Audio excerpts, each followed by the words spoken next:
Ako po si Melanie Barnayha, ang math leader po ng Maria Aurora. At ako naman po, si Richard Domingo po, math leader po ng Pasiguran Aurora. So, ipe-present po namin sa inyo ang technical scorecard ng aming province. Ang Aurora po ay binubuo po ng 8 munisipyo. At ito po ay may cover po tayo na 147 na barangay na covered po ng ating pantawid.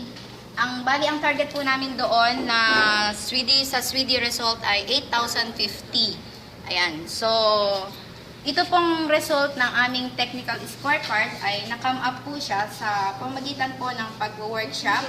Nagkaroon po kami ng brainstorming and sharing with 8 municipalities. So, makikita po natin dito sa technical scorecard na merong star. Ito po yung aming gaps o yung tinatawag po natin na Level 1 and Level 2 mula po sa ating Swedish result. Yung pong mga red, ito po yung ating mga accomplishment, and yellow and green. So, bibigyan po kayo ng highlights pagdating po dito sa nutrition. Meron po kami ditong target na 773 at meron po kami na-accomplish na 589. So, ang best practice po namin dito is isinama po namin ang mga pantawid beneficiaries sa gulayan sa paaralan ng DepEd, na kung saan yung mga inaani po doon sa mga gulayan ay binebenta at po ay ibinibili ng mga multivitamins para po matake ng ating mga malnourished na mga estudyante ng pantawid. Itong green naman. Itong green po ay si Sir Richard po ang mag-explain. Isa po sa tinututukan po namin dito, ano po, kaya naging best practice po namin, ito part po ito, kaya ito po yung unang-una po namin na-achieve. Unang-una po yung napakahalaga po talaga yung cooperation po, ano po, ng pamilya ano po sa programa. Kasi kung hindi nanggagaling, kung wala pong cooperative ng pamilya, kahit isubo po natin sa kanila lahat ng mga programa po natin, wala pong mangyayari. Kaya dapat magsimula po sa pamilya. Dahil kung nagkasakripisyo po yung gobyerno po natin, nag-i-invest, siyempre, dapat mag-invest din ang mga bawat pamilya. At kami rin po mga staff po ay nag-i-invest din po. Kung minsan po lumalampas kami dun sa mga inaasahan sa amin, kaya para may mas maging effective po yung ating programa. Then, dito po Sige. Kumusta naman yung experience ng ginagawa nyo ito?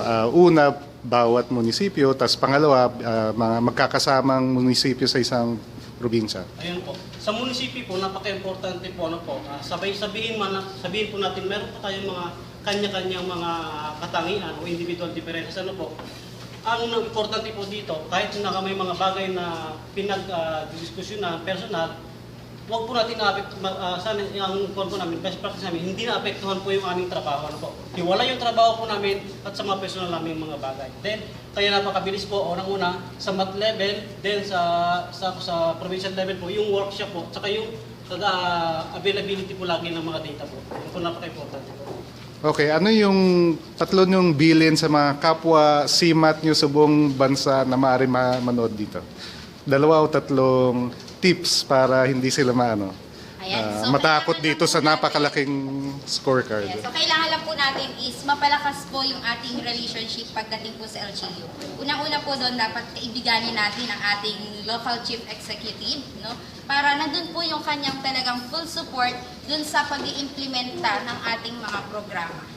Sa'yo naman, ano yung tip mo? Unang-una po, pag nakikita po natin, unang tingin po natin parang napakalaki o dagdag na trabaho na naman kung titingnan po natin yung ating scorecard. Pero sa amin po, ang scorecard po kasi, dito po natin nakikita yung ating mga targets. Ito po yung ating mga tungoy, ito po yung ating mga desire po na ma-accomplish.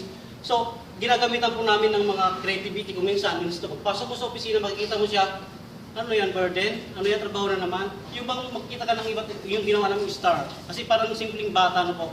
Yung kumisan nakapakagandang magtrabaho na parang isang bata lamang. Yung attitude ng isang bata na, para bagang pupunta ko dito kasi papasok ako sa school kasi gusto ko magkaroon ng star. Parang gano'n po, yung magkaroon ng achievement. Ano po lagi?